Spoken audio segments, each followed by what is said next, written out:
burnout for my very first time. So I'll put the mic right here.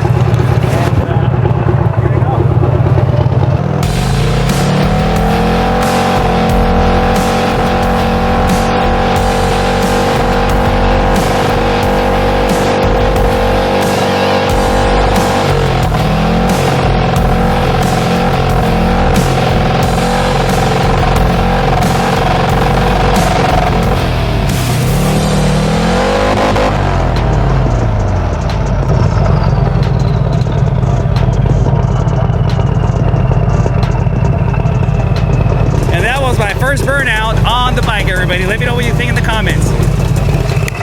All right, here. So this is the carnage here. John, get over here. Let me know what you think. Oh, this is my cameraman right here, John, JMB Cycle Works. He's been doing all my work. This is the carnage here, and that little bit. This is a Schenkel 777 and a 999.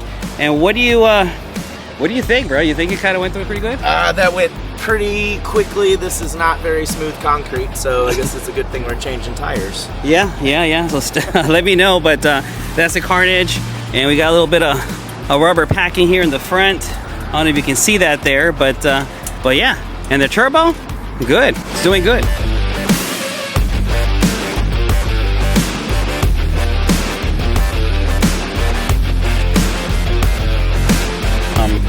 You guys saw the burnout out there, and a lot of you guys reached out once I posted the video on Instagram.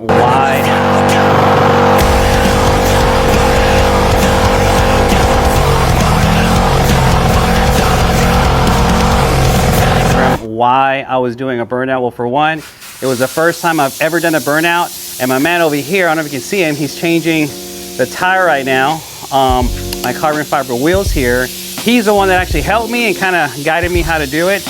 And I'm very happy that that I did my first burnout and it was recorded. So that's pretty awesome. So let me know in the comments if you guys have burned out or not, and if so, how long it took you or how many tries it took you to get it. But nonetheless, here we are at JMB Cycle Works, and I'm gonna move the camera over here. As you can see, there's no tire here, right? And we're gonna walk over here. Yeah, John is breaking the bead right now. And mind you, these are carbon fiber wheels, right? Do you think you have to be extra careful? A little extra careful. We try to treat every wheel the exact same. You know, no damage is always the end goal, but with the carbon fiber wheels, you definitely have to turn down the clamping pressure on the bed itself, otherwise you can damage the rim. What John's doing right here, he's adjusting the air pressure on this tire machine here, because according to Bronx and BST, this machine, the PSIs have to come down to 50 PSIs, which is almost half, a little bit more than half than what they're at, right? Yeah, usually we're around 100, 120 on standard clamping, but the carbon fiber just can't take that, so we got to turn it down. Especially with the carbon fiber wheel that you see there, which by itself, last time I priced it was $2,600 or $2,700 by itself without anything else. No pressure. Yeah, no pressure. Yeah, but yeah, so for all of you guys that have ever wondered how hard it is to replace a tire, and how delicate, I should say, it is to replace a tire on a carbon fiber wheel, well, guess what? My man here, John, at JB Cycle Works, is doing it with ease. Look at that. Look at that, guys. Look at that.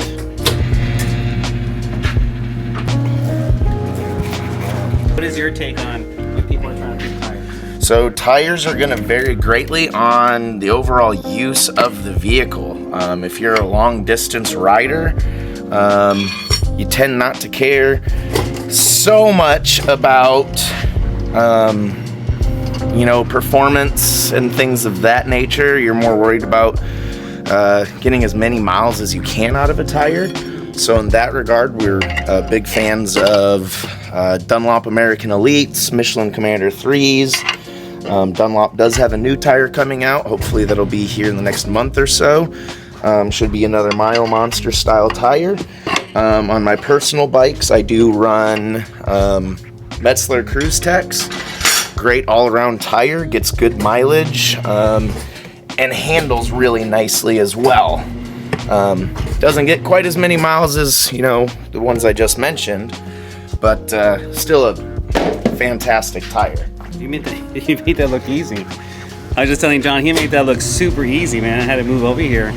But just so you know, John, this is probably the 7th or 8th tire change I've done on this motorcycle, on this wheel right here, on this one here, and still looks fantastic. We always Right. like to give the carbon fiber wheels a little bit of an extension.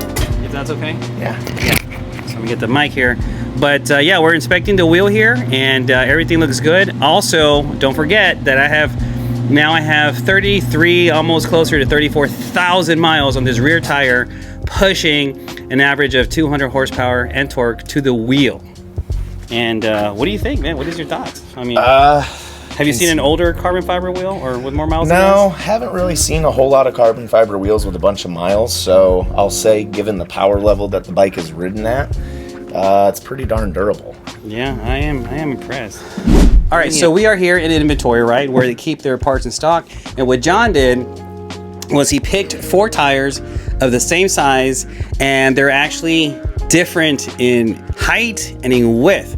I never knew that, so I figured, hey man, you know, John, we gotta share this knowledge with all of you guys so that when you make a tire selection, you can be very, very well informed, because I've never seen this anywhere else, and you guys have, let me know in the comments. So my left to right would be, you've got the Shinko 999, Michelin Commander 3, Dunlop American Elite, and the Metzler Cruise Tech. You'll notice all 4 of these tires are 180/55/18s.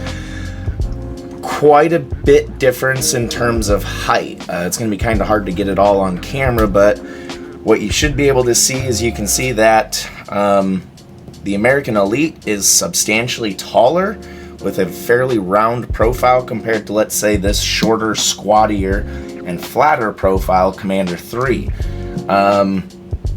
This is why we always ask, are you going to match your tires up, you know, front to back and brand to brand, because as you can see, no tire is the same. These are all the exact same size tire, but they're clearly not the same size. So for consistency's sake, for handling and such, that's why we always ask if we're going to match the front and rear tires to each other, because the profiles change quite a bit, the height changes quite a bit, and the rubber compounds themselves and how the tire reacts in different environments is completely different brand to brand and model to model. So this is just kind of a quick rundown on just how different they are when they are the same. Now I'm gonna kind of get down here, so I'm gonna say, to my vision, this is the, like you said, the tallest one. So it kind of makes sense if it's supposed to have more like long distance tread, right? Tread depth could be a little bit deeper. Mostly it's in the carcass of the tire that's going to make it taller. Second to that, I think this one, right? This is like your stock Harley Davidson one? Yeah, well, this is your Shinko 999. Oh, that's the one that we're taking off of mine, by the way. Yes, that's what's coming off. This would be the closest to Harley stock. We don't stock the Harley branded tires. Those are Harley Davidson specific. Okay. From Dunlop. And then the third tallest, I'm going to say, is this one here, the Cruise Tech. And then the last one is going to be... The Michelin Commander 3 is usually the shortest, but the Michelin Commander 3 tends to run quite a bit wider than some of the other brands, where our experience, the Metzler 888 is relatively narrow compared to other models. Right. Just so off of these, so now we know which ones are probably for long distance. So all you guys out there that are wanting long distance and stuff, these two here, right? So which ones would you think of the, if you could, which one do you think is the stickiest for people like me that kind of want to haul butt, but also go long distance and haul butt? So to have your cake and eat it too, more or less, the Cruise Tech is probably the best route to go in terms of performance versus mileage.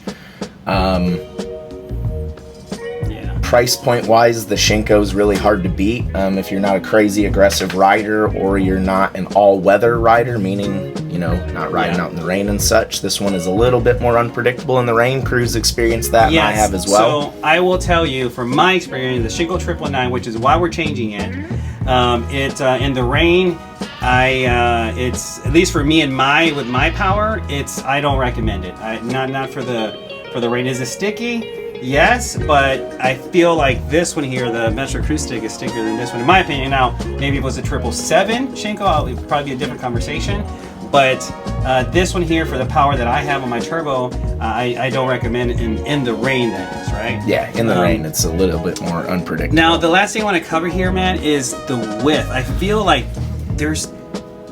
There's 4 different widths here. If we got a tape out and really measured it out, you'd see that it looks like the American Elites, the narrowest, followed probably by the Shinko, and then the Cruise Tech and the Michelin are pretty close. Yeah. I think this one here and this one here are pretty close, but this one here, the Cruise Tech looks more domey than this one here. Yep, it's got a more rounded profile, easier transitions into the curves. I was gonna say that's probably why when on the curves, this one right here, the Master Cruise Tech is where it's at, in my opinion. But let me know in the comments your experiences. But that's and again, these are the same sizes, stock sizes.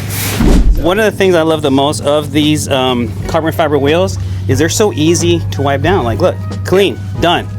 It's got a nice clear coat on it. Very, very nice clear coat. Look, I just literally wiped it down. Looks like a detail, but I didn't. All right, so what John's doing here, guys, is he's kind of prepping the surface. Lubing up the tire. Lubing up the tire here. And he's making sure that it's going the right direction, the correct direction to the wheel.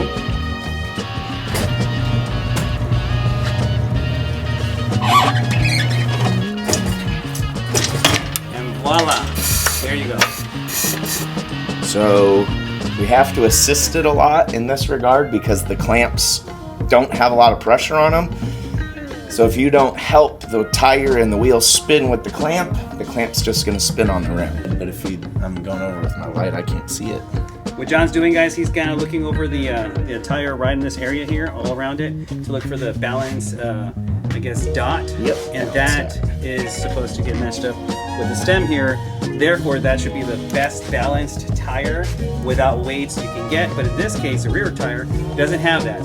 The front one does, though. If you look here, while John's doing that, replacing or putting under the tire, I was looking for the hey buddy, balance bead in this one here, or balance dot here, and here it is. It is red. So what you do is you match that up with the stem, and then that should theoretically balance your tire, and therefore you don't have to have any weights, which is what I want for the front wheels since they're carbon fiber wheels. What y'all witnessed there was me working on my motorcycle with the help of John.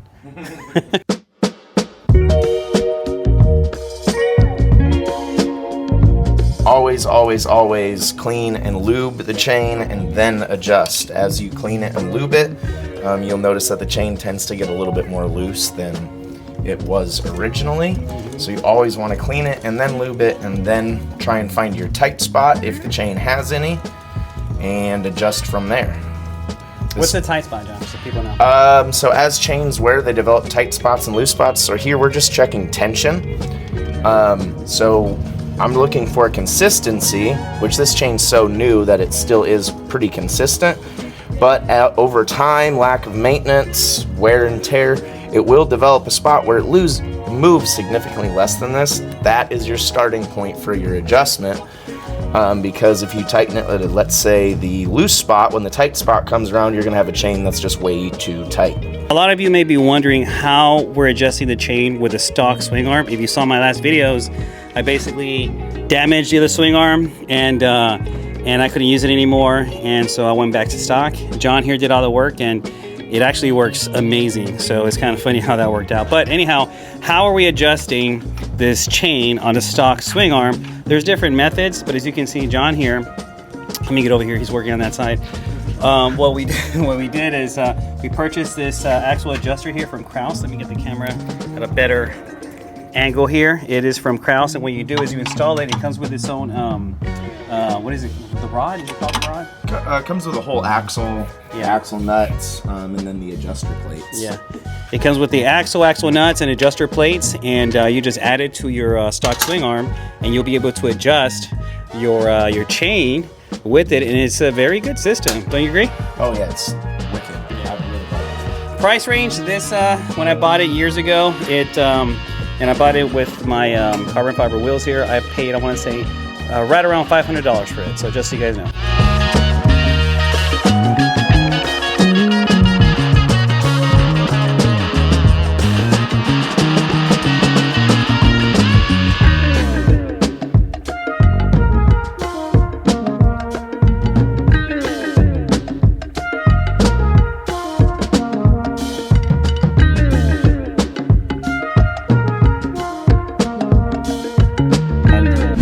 back at my warehouse, and these tires here rode perfectly fine.